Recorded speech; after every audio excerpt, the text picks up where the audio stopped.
Hello, BookTube. I thought originally this was going to be a kind of Irish stew type of video that I used to make where I just talked about a whole bunch of things all at once that weren't in any way connected and that weren't all necessarily about books.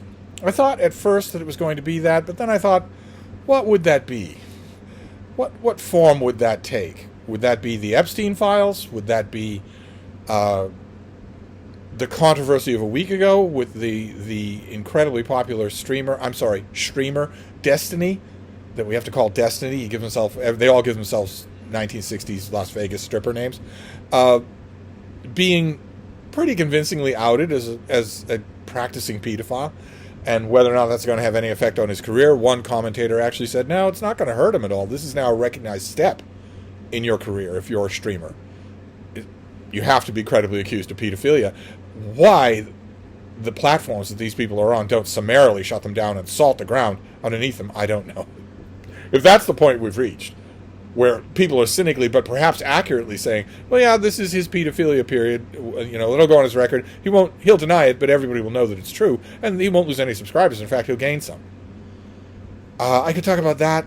I could talk about the bombshell from Wired about how some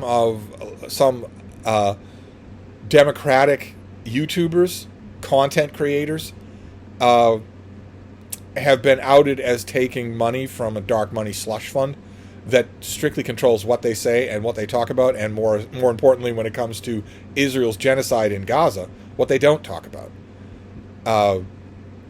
Some of those people you probably watch, and I have to say, I know that hindsight is 20/20, but some of the people that were outed in that report, I believe the report, because they've all come out with non-denial denials. And if the report weren't true, the report is basically accusing them of fraud, of accepting money under false pretenses, of presenting themselves under false pretenses. And if that reporting weren't true, at least a couple of these people would be making videos not saying, well, she's an internet troll. Instead, they'd be saying, my lawyers are going to sue. And no one is saying that. So I don't believe any of their denials. But I have to say, in hindsight, I unsubscribed to a few of the bigger names on that list of people a long time ago, because it seemed to me that they were telling me not to believe the evidence of my own eyes, which is always a good reason to mentally unsubscribe from anyone, from anyone at all, if they do that. They seem too smooth, too ready with their talking points, too ready to ignore things that work against them. Anyway, I could talk about that. I could also talk about the firestorm that erupted on Twitter last night while I was unplugged. Keep in mind, at midnight, I turn into a pumpkin. I turn off everything, and I just read. And my technical advisor has also told me it's a good idea to turn off my laptop. Don't just close the lid. Shut the laptop down. That breaks, I guess, a lot of the ongoing things in the background that you don't want ongoing in the background. So I was completely unplugged when this firestorm was erupting on Twitter, of people wondering whether or not Trump was dead. Because he hadn't been seen on camera in days. And also because his vice president, the odious J.D. Vance, had made comments about how he's ready to take over should tragedy strike. Which seemed like the kind of thing that Trump, if he were alive and in his right mind, would immediately clap back on, would do something about. And there wasn't any response at all. So Twitter started to go wild with that all night long, to the point where it was the only thing that the whole site could talk about, with a small, hardy band of people holding out to talk about Epstein and the fact that Trump is directly implicated in Jeffrey Epstein's child trafficking sex ring. Trump is directly implicated in that. He is not releasing the records that he has of that because he is implicated in those records. I could talk about that as well, but that furor is going to come to nothing. Trump is going to live until the 2040s in power in the West Wing that whole time. So I don't know. These people that were conducting that furor on Twitter must not watch my channel, which I didn't think was possible. And then I could talk about various things that I've seen on BookTube I could do that if this were a true Irish Stew video. I could do that. Like, for instance, Denson at Robin Song Reads did an hour-long video enthusing about the first part of his long projected Moby-Dick read-along. And the video is incredible. It starts with an original musical ditty, and it's just, the rest of it is just him enthusing in a wonderfully articulate way about the beginning of Moby-Dick, about the first few chapters of Moby-Dick.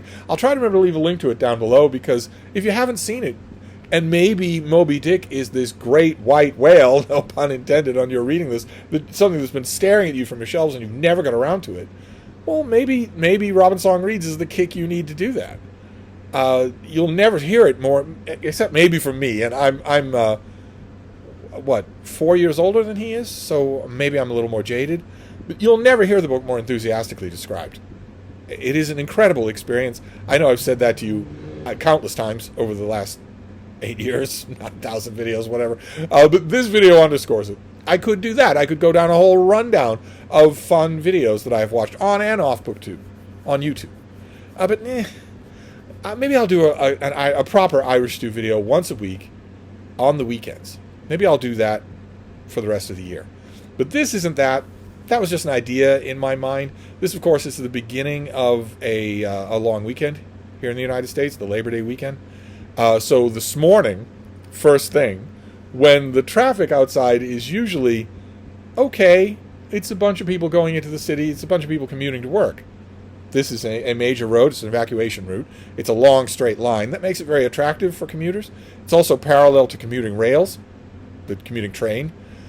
And ordinarily, in the early morning hours when the Bean and I are tottering around outside, that is kind of what it was like. But this morning, it was clearly the reverse. It was a river of people leaving town. And by now, I think everybody who's going to go is already gone for the long weekend. Won't be back until Tuesday morning.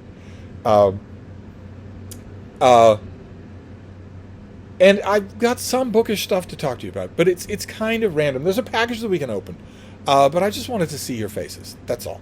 So, like, for instance, I have a read, a very guilty read. This is, 4 years ago, 2020, that this came out, and I think I ignored it.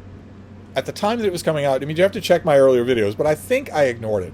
I might have even got an advance copy of it and just put it aside and never got to it. And I had a number of bookish friends. I have a lot of bookish friends. A lot of them in the critical world, but some of them not. Some of them just passionate amateurs. And I had a lot of bookish friends tell me, you shouldn't miss this book. It's genuinely good.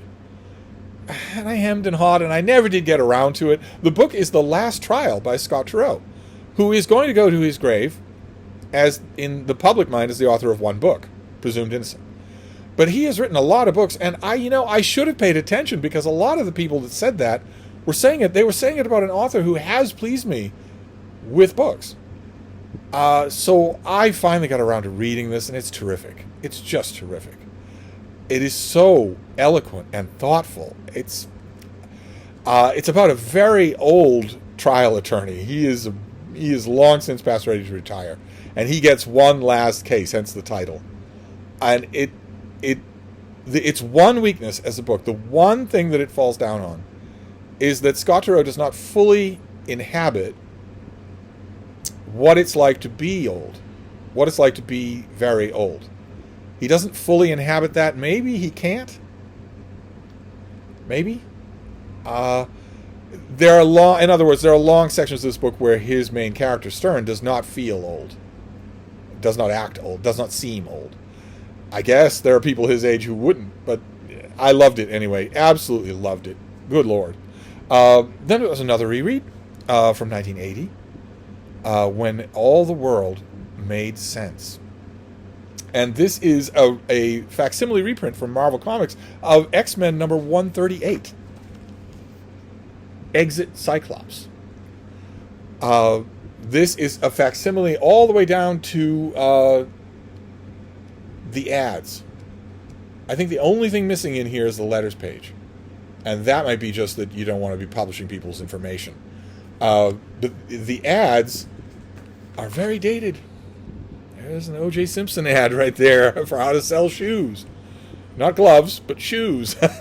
And this, I bought this. I have this original issue in a long box here somewhere. And this is the issue that takes place immediately after the conclusion of the Dark Phoenix saga. So the all-new, all-different X-Men have been put through the ringer, and they have watched one of their teammates, Jean Grey, Marvel Girl, die after an epic storyline. And that ended, and all of Marvel Comics fandom took a deep breath and let it out. Like, whoa. Well, that was an epic storyline. Aside from maybe the Sentinels, that was the most epic X-Men storyline of them all. What could possibly come next? And a number of fans wrote into Marvel in the wake of the Dark Phoenix saga and said, well, no matter what you've got planned next, please don't make it business as usual. That would cheapen the whole thing that we just went through. And Chris Claremont and John Byrne, they're listed here. Chris Claremont is listed as the writer. John Byrne is listed as the artist, and they are also listed as co-plotters. Just FYI, that has about as much meaning as saying that when I prepare supper, Frida and I are preparing it together. we're co-creators of supper. It's about as far as that goes. And again, the proof is in the pudding. Anyway, Donna. Oh, the baby heard me talk about her. There she is. Ooh. This isn't business as usual. This is not only thematically, but also just in terms of plot, very much not business as usual. We get Jean Grey's funeral to start it off. No costumes, no action. Also, the funeral is not interrupted by Magneto or anything else like that. It's just a somber event where all these young people and their Jean Grey's parents and Professor X are all gathered together to say their goodbyes. But what happens is that Scott Summers narrates the issue and gives us an entire précis of the X-Men's entire run up until now. He gives us a synopsis of all the X-Men run up until the moment at the end of the Dark Phoenix saga. Talk about the ultimate jumping on point for a new fan. I don't know that that's what it was intended to do. I think it was mainly meant as a way to take stock, as Chris Claremont openly acknowledging that he also knew that this had to be a landmark, that the team had to change. And it does change. Cyclops, the first X-Men, the leader of the X-Men, leaves the team. There is the team of the all-new, all-different X-Men in the background. This is an iconic cover that has been imitated a few times. And he leaves, yes, but a very young Kitty Pryde comes to Xavier's Institute, is the school for gifted youngsters, in order to learn, to hone her mutant abilities to fade away into nothing. So it's not exactly a power upgrade that the team is getting, but the cover is iconic because you get his teammates are watching him, and you also get in superimposed on the background there, you get classic covers from the various eras of the X-Men, and it was a joy to reread this. I know that Marvel is doing these exact facsimile reprints. They're not exact because I'm pretty sure that a letter column was left out of this.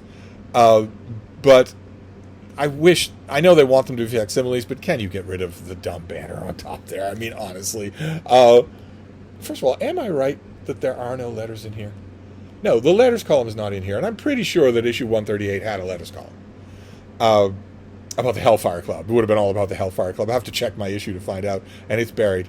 But these are tougher. The paper is much higher quality in these facsimile reprints, so it's going to last a lot longer. And it was really enjoyable to revisit this and remember that in 1980 I was an X-Men fan. The book was delivering the goods every month. There were not 50 X-Men titles. There was not this incredibly complicated continuity that you had to bone up on because every little detail of it was going to be important. That is a sign of bad writing, and that couldn't be done in an issue like this. You couldn't summarize a continuity like that now. Try doing that for the X-Men now. I enjoyed it for all those reasons. I was also a big fan of John Byrne's artwork, so I reread that in this weird I don't know what this video is. No idea. I won't blame if you don't watch it. Then this next thing, I mentioned it yesterday, and a great number of you wanted to know what it was. I mentioned it in passing, and a great number of you wanted to know what it was. I mentioned a hummingbird book, and I neglected to accurately estimate how many birders I have who watch my channel. This is the book I was talking about, in case you want to buy it. This is by Kelly Isley, and it's called Amazing Hummingbirds You Can Find in Arizona. And it's a little bit oddly shaped. It's not a normal hardcover, and it's full of photographs and also all the information that you could possibly want about the natural history, the distribution, and how to track these hummingbirds, where they are, what they do, how to watch them. You'd think it'd be the easiest thing in the world, and it usually is. Hummingbirds don't really mind being watched, so it usually is. In my experience, as I've mentioned on this channel before, the first step with a lot of people who have hummingbirds in their yards is to convince them that they aren't bees, to convince them that those are birds. They're so small and they move so fast and so much like pollinating insects that your mind, if you're not ready for it, just visually categorizes them as pollinating insects, and you don't think one way or another. You don't know that you've looked at a bird. Frida, cut that out. Stop it. I will look at it in just a minute. So this is the book that I was talking about. Amazing Hummingbirds You Can Find in Arizona. So there we go. And then we have a package that we can open. I've obviously got an itchy skin emergency over on the Frida's chair. So we'll go through this book and then we'll wrap this up. No idea what this is. But anyway, let's see what we have in here. Oh, it's 2 books. Oh, great. Okay. Oh, no. All right. Well, you don't frighten me. No, it's 3 books. Sorry. 3 books. Okay. Well, now I am officially guilted. I have had a couple of books to send to my poetry guy. I have a poetry reviewer on Open Letters Review. He's really good. He does a really good job. Few more of his reviews. I'm going to start to talk to him about maybe pitching this to a paying venue. Poetry Magazine does reviews, right? Still, don't they? Isn't the last third of every issue reviews? And they're not the only ones. Good people who write good, accessible, readable reviews of contemporary poetry are hard to find. And I found one. So there's no way that he should stay at Open Letters forever. But we have 3 more of World Poetry's volumes of poetry in translation. We saw a batch of those last time. I sent that whole batch out to him. I got a lot of great reviews out of that. And here we have poetry in translations from Ukraine, Turkey, and Germany. So the first one is Anna Milahon. She is the Ukrainian. It's called Girl with a Bullet. And then we have the Turkish. This is Birhan Keşkin. This is Earthly Conditions. I really don't mind how these are designed at all. They are slim volumes. They are bilingual. They're well done. This is a library you could easily amass. My poetry guy, I'm sure, is keeping a library of these things. And then translated from the German. Okay, well, this cover design I could live without. It's by Liesel Uvjuri, and it's called Good and Safe, and it has, for reasons that pass human understanding, an acrostic on the cover. But these are all $20 paperbacks. This is oh no. Okay. Yeah, well, you see, you're going to run into this. That's not poetry. You're going to run into that. It's unavoidable. Fortunately, he will deal with it and not me. But I think that this author must write some of her poetry in English, because this is only partially dual language. No, quite a bit of this has no German at all. Yeah, let's see. Yeah, I wrote a poem, then I crossed it out. Yeah, that's great. Okay. Okay, well, he'll figure it out. I don't need to, because I've got a poetry guy. So I've got these 3 volumes of world poetry that will be winging their way out the door, along with the volumes that I meant to mail. I'll put them all in a package and send them out the next time I go to the post office. I don't know when that will be. It's a 3-day holiday. Monday is a federal holiday, so there will be no mail. The Brattle is not open. The post offices will not be open. I will feel an extra dollop of guilt if I have an Amazon delivery made, because it'll be on a holiday. even though other people aren't going to feel that guilt, so drivers will be out anyway. No, the world will wait until Tuesday to very grudgingly, reluctantly get back to work. Back on Tuesday, the slightly looser drinks in the afternoon, late sunset feel of summer will be officially over. We'll still got hot days. I believe we'll still have heat waves, but it won't feel the same. That the summer ends with August. And that's a little melancholy. And extra melancholy for me because I have to wait for the world to start back up again. To start delivering me free books again, to start, all sorts of stuff. Editors won't be around. That's a small blessing. They won't be around until Tuesday morning. So I don't have to worry about them sending me, emails asking for things or whatnot. But I will still persevere in making videos. It might be a federal holiday, it might be a 3-day weekend, but I'll still make videos. So aren't you happy about that? But I'm going to wrap this up for now. But I'll be back. Thank you, BookTube.